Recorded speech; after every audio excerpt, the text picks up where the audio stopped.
सभी साथियों को नमस्कार।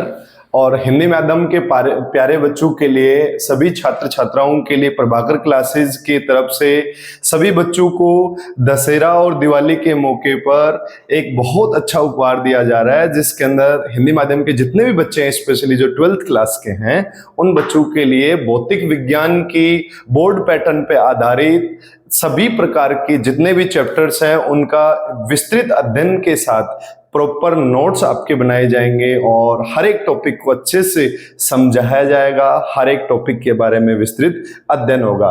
तो आप देखना शुरू कर चुके हैं प्रभाकर क्लासेज राजस्थान जयपुर, और इसमें मैं आपका स्वागत करता हूं नीरज कुमार सैनी। प्यारे बच्चों, आज सबसे पहले अपन डिस्कस करेंगे। देखो, ऐसे कहा जाता है युद्ध पे जाने से पहले युद्ध की सारा विवरण जानना जरूरी होता है, वैसे ही आप एग्जाम की तैयारी करने जा रहे हो तो उसके विषय पाठ्यक्रम की जानकारी आपके पास होना बहुत जरूरी है बच्चों। तो सबसे पहले आज अपन बात करेंगे भौतिक विज्ञान के आरबीएससी पैटर्न हिंदी माध्यम का जो सिलेबस है उसके बारे में विस्तृत अपन अध्ययन करने वाले हैं। तो सबसे पहले मैं आपको बताऊं, हम यहाँ पे कक्षा 11th और 12th आरबीएससी हिंदी माध्यम की क्लासें लेके आने वाले हैं।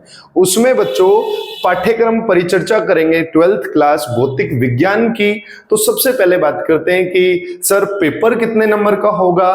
तो बच्चों पेपर वैसे नंबर होते हैं टोटल 100, लेकिन उसमें से आपके पास में 30 नंबर के प्रैक्टिकल के नंबर होते हैं और आपके पास में 40 मार्क्स आपके 14 नंबर आपके जाते हैं सेशनल के, जिसमें आपने प्रथम टेस्ट, द्वितीय टेस्ट और आपके पास में जो आपका मूल्यांकन होता है, हाफ ईयरली एग्जाम होता है, उसके जाते हैं प्यारे बच्चों, और 30 मार्क्स का आपका प्रैक्टिकल होता है। फिर बात करते हैं सर 100 में से आपके 44 गए तो बचे कितने। वो बचे बच्चों आपको आपके 56 मार्क्स। उस 56 मार्क्स की जो कहानी है उसको हर एक यूनिट वाइज अपन क्या करने वाले हैं, पढ़ने वाले हैं। तो प्यारे बच्चों, ये जो जर्नी अपनी रहेगी 1 मार्क्स से लेके 56 मार्क्स तक की, उसको अपन बखूबी ढंग से हर एक चीज को, हर एक टॉपिक को अच्छे से डिस्कस करने वाले हैं। तो प्यारे बच्चों, समझते हैं कि किस चैप्टर को कितना टाइम दिया जाए, वो कितने मार्क्स का है, उसी के अकॉर्डिंग ही अपन उनकी रणनीति बनाने वाले हैं। जैसे एक योद्धा युद्ध भूमि में युद्ध लड़ने के लिए जाता है तो उसकी एक प्रॉपर रणनीति ही उसको विजय दिलाती है, वैसे तुम विद्यार्थी भी अगर तुम्हारी एग्जाम देने के लिए जाओ तो उससे पहले तुम्हारी प्रिपरेशन भी ठीक वैसे ही होनी चाहिए जैसे एक योद्धा की युद्ध में जाने से पहले की होती है। ठीक है, तभी विजय का शंखनाद गूंजता है। तो यहां जो सीरीज स्टार्ट हो रही है, mission 100 out of 100 Prabhakar classes का एक मिशन है जो हिंदी माध्यम के बच्चों को के लिए एक उपहार के रूप में आ रहा है दशहरा मौके पर। तो सभी बच्चों के लिए आज बात करते हैं इकाई फर्स्ट की, जिसको अपन बोलते हैं स्थिर वैद्युत की। स्थिर वैद्युत की ये सारा खेल होता है बच्चों विद्युत आवेश का। विद्युत आवेश के बारे में मैं आपको सबसे पहले क्लास 12th के अंदर पढ़ाऊंगा कि विद्युत आवेश क्या होता है, और वो आवेश जब आपका स्थिर होता है तब कौन सा क्षेत्र डेवलप होता है, देन वो अगर स्थिर गति से गतिमान होता है तब आपका कौन सा क्षेत्र उत्पन्न करता है, और जब वह परिवर्ती गति करने लग जाता है अर्थात डायनेमिक मोशन करने लग जाता है तो फिर कौन सा क्षेत्र डेवलप करेगा। उसी के आधार पर यहां पे अलग अलग इकाइयों के अंदर पाठ्यक्रम को डिस्ट्रीब्यूट किया गया है। तो सबसे पहली जो इकाई आती है वो स्थिर वैद्युत की आती है। स्थिर वैद्युत के अंदर स्थिर आवेश के गुणों के बारे में जानेंगे, उससे उत्पन्न क्षेत्र के बारे में अध्ययन करेंगे बच्चों। तो उसमें अपना पहला जो अध्याय आता है इकाई फर्स्ट के अंदर, वो आता है वैद्युत आवेश तथा क्षेत्र, और ये अपने पास 4 नंबर का आता है। क्या कर दिया,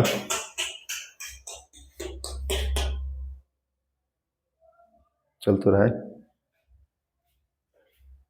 चल रहा है, कोई दिक्कत नहीं, वो इसको कर लेंगे, बीच में से कट कर दूंगा। अपन बात करते हैं विद्युत आवेश तथा क्षेत्र की। तो इसके अंदर प्यारे बच्चों सबसे पहले अपन विद्युत आवेश, उसके सभी गुणधर्म, उस आवेशन की विधियां और आवेश के द्वारा उत्पन्न क्षेत्र का अध्ययन करेंगे। ये चैप्टर आपके पास आता है 4 मार्क्स का। इसमें 4 मार्क्स का पेपर आएगा, आपके पास क्वेश्चन आएंगे, उसमें कुछ छोटे क्वेश्चन भी होंगे जो एमसीक्यू टाइप भी होंगे, कुछ आपके पास 1 मार्क्स के 1 लाइनर क्वेश्चन होंगे, कुछ आपके पास 2 मार्क्स के क्वेश्चन आने वाले। प्रकार वैद्युत आवेश तथा क्षेत्र में जो क्षेत्र आपके पास डेवलप हुआ उसके कारण बिंदु के विभिन्न बिंदुओं के ऊपर विभव उत्पन्न होगा और उस विद्युत विभव का अध्ययन अपन किसमें करेंगे, अध्याय सेकंड के अंदर करने वाले हैं। और आवेश के धारण करने की क्षमता आपकी धारिता कहलाती है, उसके बारे में भी अध्ययन अपन चैप्टर नंबर सेकंड के अंदर करने वाले हैं। ये आपके पास 3 मार्क्स का होगा बच्चों। तो इकाई फर्स्ट आपके पास टोटल 7 मार्क्स की होती है, जिसके अंदर अपन 2 चैप्टर पढ़ने वाले हैं, चैप्टर फर्स्ट और चैप्टर सेकंड, टोटल मिला के 7 मार्क्स। अब बात करते हैं अपने पास इकाई सेकंड, यूनिट सेकंड की, जिसमें केवल एक चैप्टर आता है विद्युत धारा का। आवेशों के प्रवाह की दर को आप क्या कहते हो, विद्युत धारा कहते हैं। जब आवेश आपका प्रवाह करने लग जाता है तो उससे विद्युत धारा उत्पन्न होती है। ये अपन चैप्टर पढ़ेंगे थर्ड, जो अपने पास 4 मार्क्स का है। इस प्रकार से करके आपके पास देखें तो ये जो 3 चैप्टर बने, ये आपके पास टोटल 11 मार्क्स के चैप्टर हो गए बच्चों। फिर बात करते हैं इकाई थर्ड की, इसमें विद्युत धारा के चुंबकीय प्रभाव एवं चुंबकीय क्षेत्र को पढ़ेंगे। इसमें स्पष्ट रूप से बताया गया है, जब आपका आवेश स्थिर वेग से गति करने लग जाता है तो वह चुंबकीय क्षेत्र को उत्पन्न करता है। उस चुंबकीय क्षेत्र की वजह से आपके पास जो विभिन्न गुण उत्पन्न होंगे, इसमें आपका बायो-सावर्ट का रूल हो गया, एम्पियर्स लॉ हो गए, लोरेंज का फोर्स हो गया। जब भी कोई आवेश गति करता है, स्थिर अगर वेग से गति कर रहा है, तो 2 क्षेत्र उत्पन्न होंगे, जिसमें विद्युत क्षेत्र तथा चुंबकीय क्षेत्र दोनों होंगे। उसी को अध्ययन करेंगे। इसमें बच्चों अपने पास में 2 अपने पास चैप्टर है, गतिमान आवेश और चुंबकत्व। ये चैप्टर 4 मार्क्स का है आपके पास। चुंबकत्व एवं द्रव्य, इसमें समझेंगे कि चुंबक क्या होता है। ये आपके पास में यूनान के पास में जो मैग्नीशिया नामक स्थान था, वहां पर लोहे के जैसे पत्थर के छोटे छोटे टुकड़े थे, जो लोहे चुंबकीय पदार्थ, जिसमें आपके पास फेकोनी आता है, फेरस, आपके पास कोबाल्ट, निकेल, उन जो पदार्थ होते हैं उनको अपनी ओर आकर्षित करने का गुण रखता है। तो ऐसे पदार्थ को डायनामाइट कहा गया और इसके गुण को आपके पास ये आपने मैग्नेटिज्म कहलाया, जिसको आप चुंबकत्व के नाम से जानते हो।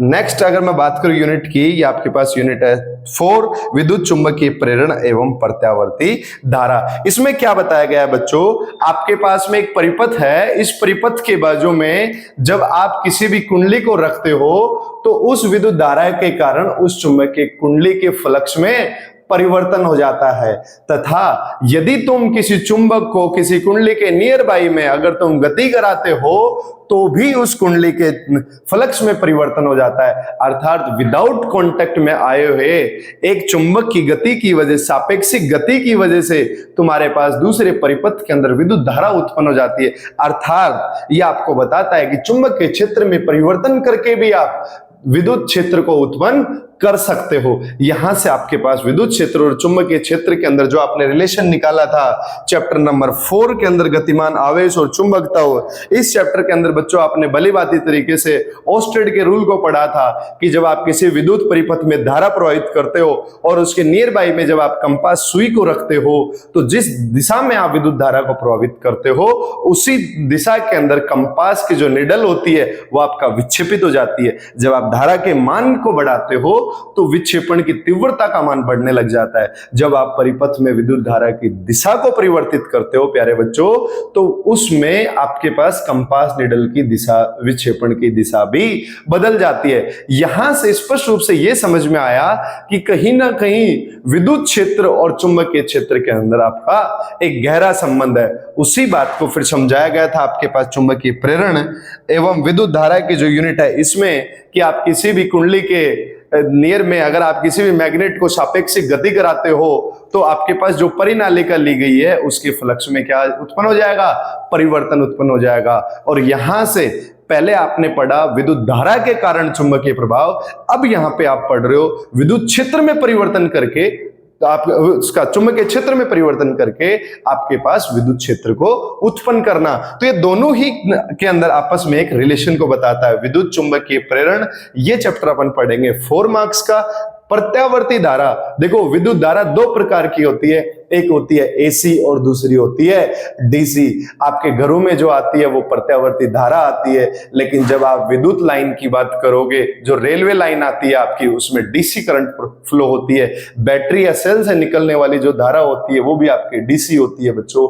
एसी जो आपके पास करंट होती है वो साइकिल के अंदर चलती है, एक बार पॉजिटिव और एक बार नेगेटिव। जब आपके करंट का झटका लगता है तो आपको एक बार तो विद्युत धारा के जिस वायर में करंट फ्लो हो रही होती है वो आपको अपनी ओर अट्रैक्ट करता है, और नेक्स्ट जैसे ही साइकिल उसका नेगेटिव में जाता है वो आपको दूर फेंक देता है। इसका मतलब वो पॉजिटिव और नेगेटिव के साइकिल में चल रही है। लेकिन ध्यान रखना, ये सारी चीजें डीसी के केस में नहीं होती। डीसी करंट एक बार अगर किसी को पकड़ ले तो वो तब तक नहीं छोड़ती जब तक आपकी बॉडी के अंदर कुछ लिक्विड या कुछ फ्लूइड ना बचा हो जिससे कि आपका सर्किट पूरा हो रहा हो। ये यहां पे अपन पढ़ेंगे प्यारे बच्चों विद्युत एक आपका विद्युत चुम्बकीय प्रेरण जो चैप्टर 4 मार्क्स का एक पढ़ेंगे प्रत्यावर्ती धारा, जिसमें शिखर वोल्टता आपके पास विद्युत धारा तथा वोल्टता के बीच में फेज डिफरेंस कितना होगा उसको अपन पढ़ने वाले हैं। फिर अपन बात करेंगे आपके इकाई 5 की, जिसमें विद्युत चुम्बकीय तरंगे पढ़ेंगे।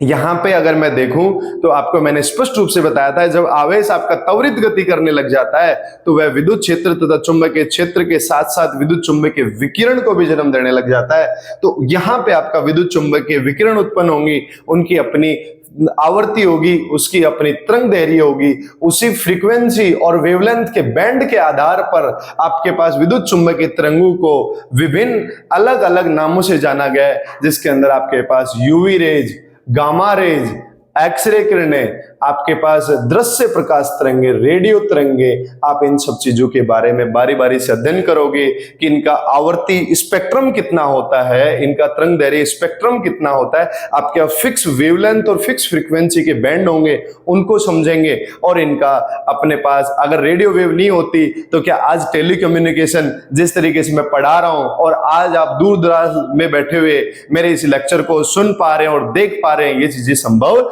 नहीं हो पाती। जब रेडियो वेव का जन्म हुआ उसके बाद में आपके पास पूरा का पूरा आईटी सेक्टर और टेलीकम्युनिकेशन, आज आप भली बातें उसका यूज कर पा रहे हो। और आप जानते हो टेलीकम्युनिकेशन के बिना आज की ये दुनिया बिल्कुल अधूरी सी हो चुकी है। जैसे लाइट जाने के बाद बिल्कुल अंधेरा छा जाता है, अगर आज कहीं पे गलती से भी कहीं पे कुछ देर के लिए इंटरनेट बंद हो जाए, तुम्हारी डिवाइसेस काम करना बंद हो जाए, अगर तो पूरी एकदम से ऐसा लगता है जैसे कि जिंदगी मानो कोई 50 साल पीछे चली गई हो और सब कुछ एक झटके में खत्म हो जाता है।